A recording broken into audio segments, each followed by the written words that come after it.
¿de qué me sirven los gases arteriales, ¿no? O sea, en los gases arteriales yo veo la parte de los gases, oxígeno, CO2, y después voy a ver la parte del ácido, del equilibrio ácido-básico. Entonces, empezaremos con la parte de la presión arterial de oxígeno. Los valores normales, si es arteria, de 90 a 100, si es venoso, 35 a 45, si es capilar, mayor de 80, ¿no?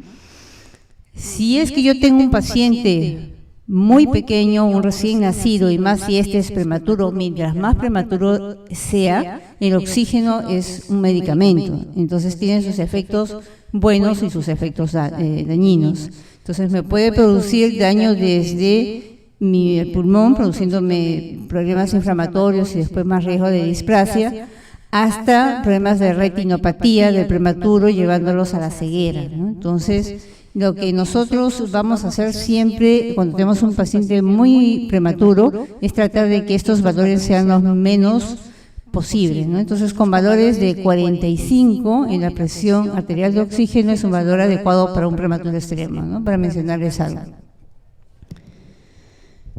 Recordando lo que ustedes ya han visto en parte, el aire ambiental, lo que nosotros estamos respirando ahorita, está concentrado de oxígeno y no tiene por qué tener CO2, ¿no? O tienen cantidades muy mínimas. Cuando este aire entra al alveolo, se va a producir a nivel alveolar una cantidad de oxígeno importante y también vamos a tener ya un CO2 como parte de lo que está produciéndose al intercambio a nivel venoso con el nivel alveolar, ¿no? Entonces, vean ustedes la diferencia en cuanto al oxígeno a nivel venoso, cuando se hace el intercambio con el alveolo, como después a nivel arterial ya tengo los valores normales. Eso es cuando mi pulmón está normal. En un niño neonato, en un prematuro, un paciente que yo sospecho una cardiopatía cianótica, basta que este valor sea 45 a la mitad, ¿no? Para con eso tener muy pocas probabilidades que me lleve a una acidosis láctica por anaerobiosis, ¿no? Entonces, tengo que ir a valores mínimos de seguridad en ese grupo de niños. ¿Y cómo voy a lograr si mi pulmón está dañado y no tengo un buen intercambio teniendo una fuente externa de oxígeno, ¿no? La fracción inspirada de oxígeno que yo voy subiendo, lo que normalmente es 21% aire ambiental, lo puedo subir hasta un 100% de acuerdo al daño que yo tenga a este nivel, ¿no? Por infecciones, neumonías, por de repente que tengo menos cantidad de alveolos porque es una membrana hialina, o porque hay una aspiración de meconio, o es una cardiopatía. Y en el CO2 es el nivel alto a nivel venoso, con intercambio se elimina y tengo poca cantidad a nivel arterial. Dentro de las patologías más frecuentes en pediatría que me van a producir alteraciones en este intercambio, a nivel pulmonar tenemos el síndrome de dificultad de recién nacido, ¿no? Antes llamado enfermedad de membrana hialina. Lo que actualmente se hace, se trata muy precozmente. Yo tengo un prematuro extremo.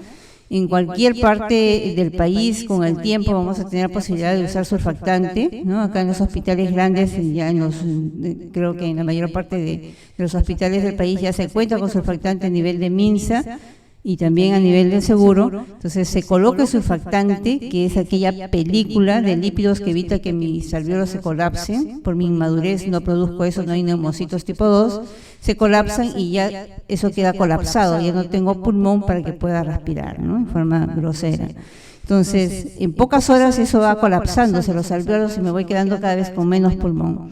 Como se usa el surfactante en forma precoz, entonces ya no llego a hacer esa enfermedad de membrana hialina, ¿no? Ya no llega a morirse un montón de niños y los que sobreviven con una capa de color rosado, que es la membrana hialina que se veía en los estudios de anatomía patológica. Ahora se trata precozmente, en forma profiláctica en los prematuros menores de 28, o incluso si es que tiene algo de dificultad y esto no mejora o tengo una fracción inspirada de oxígeno mayor de 0,3, en forma ya de tratamiento precoz, ¿no? Entonces no llego a hacer eso y se llama ahora síndrome de distrés respiratorio del prematuro. La taquipnia transitoria, que como ustedes recordarán es bastante frecuente, sobre todo en los embarazos, en los niños que nacen por cesáreas, porque no llegan a tener la dinámica de parto muchas veces porque la cesárea es de emergencia y eso hace que no se reabsorba el líquido a nivel intersticial y se producen las taquimnias, el síndrome de aspiración de meconio, ¿no? Por el efecto inflamatorio del meconio a nivel pulmonar, las neumonías congénitas o adquiridas en cualquier grupo etario, las displasias broncopulmonares, productos de inmadurez y de lo que yo haya tenido que hacer como ventilación mecánica para ayudar a que este paciente pueda sobrevivir, el asma, que es una de las causas más frecuentes a nivel de Lima, y las cardiopatías. Entonces, cualquiera de esas causas, las más frecuentes, me pueden llevar a que yo necesite de una fracción inspirada de oxígeno adicional al 21% para lograr una buena oxigenación y no ir a una acidosis de tipo anaeróbica o acidosis láctica, ¿no? Porque estoy produciendo el mecanismo de anaerobiosis. Entonces, la presión de oxígeno los rangos aceptados a nivel de adultos es mayor de 50 y menos de 100, porque más de esto ya tengo una hiperoxemia y el oxígeno es dañino, como cualquier fármaco o medicamento. Pero acuérdense que en los niños muy inmaduros, en los recién nacidos, yo puedo tener menos de eso, ¿no? En los prematuros extremos con 45 yo estoy tranquila. Vamos a ver que hay saturómetros, ustedes conocen los saturómetros y fácilmente yo puedo ver en forma indirecta la presión arterial de oxígeno y ver si este niño está oxigenando bien. Pero siempre voy a necesitar en los pacientes, mientras más delicados estén, más seguido gases arteriales, porque con ellos voy a poder tomar los indicadores que me van a decir la gravedad de los pacientes, como vamos a ver, o si están mejorando o no al tratamiento que les estoy dando, ¿no? La gradiente alveolar arterial, el índice alveolar arterial, el PAFI, ¿no? Que es la relación presión arterial FiO2 y el índice de oxigenación. Entonces, cuando nosotros tenemos que dar oxígeno suplementario, tenemos que tener una forma medible de decir este niño o este paciente está tan delicado que necesita esto y está respondiendo de esta manera para después ver si mejora o no mejora.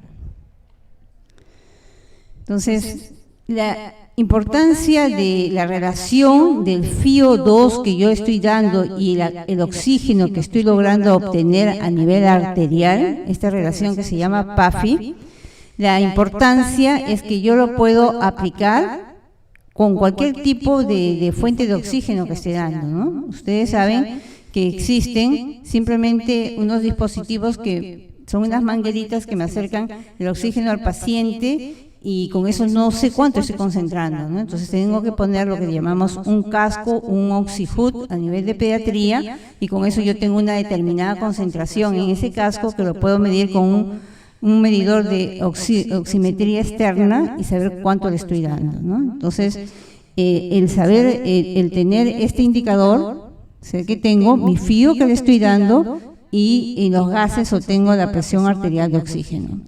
Entonces, ¿por qué es importante tener este indicador? Porque yo puedo hablar con los familiares de este paciente y decirle que el nivel de alteración de su pulmón es tanto que está casi 1/3 de lo que debería ser pasando el oxígeno, ¿no? Que yo le estoy dando. Y eso significa que tiene una probabilidad de muerte muy alta, ¿no? Y puedo catalogarlo de acuerdo a los valores. Esto es lo normal, obtener mayor de 300 y conforme se va disminuyendo la cantidad va aumentando la gravedad. Si yo tengo un paciente que empieza con 100 o 150 y en mis siguientes gases ya está con 250, también yo puedo estar más seguro de que lo que yo estoy dando para mejorar esa neumonía, esa cardiopatía, esa membrana hialina es lo adecuado porque estoy teniendo una respuesta adecuada en mi paciente, ¿no? Y la puedo objetivar con estos indicadores o índices como el PAFI.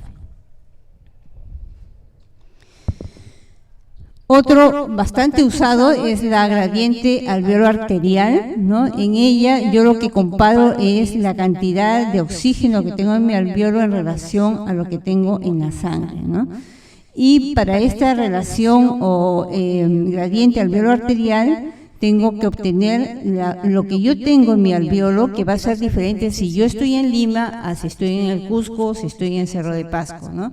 Entonces tiene que ver mucho la presión barométrica, la presión del agua el fío que le estoy dando, y esto sí lo obtengo también, al igual que la presión arterial de oxígeno, la presión de CO2 arterial la obtengo de mis gases, ¿no? Necesito dos valores de mis gases, para poder obtener, esta es una constante, la cantidad de oxígeno que yo tengo en mis alvéolos, que va a depender del sitio en que me encuentre y del suplemento de oxígeno que esté dando.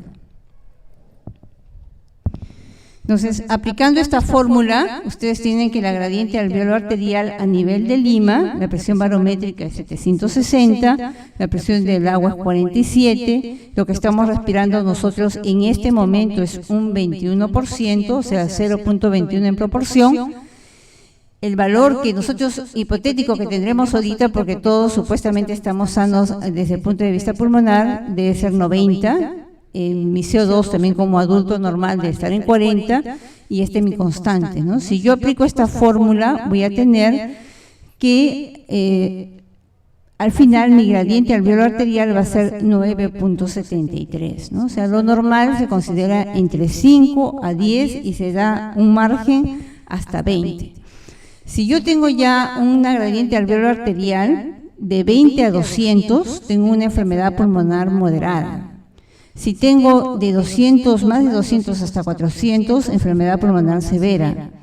E incluso puedo hablarle a los pacientes ya de probabilidad de muerte. Miren, 80% de muerte si es que mi gradiente es tan alta por más de 8 horas, ¿no? Entonces, incluso para probar los problemas legales, ¿no? Tengo yo como objetivar que este paciente estuvo realmente grave. Y después poder ver cómo mejora.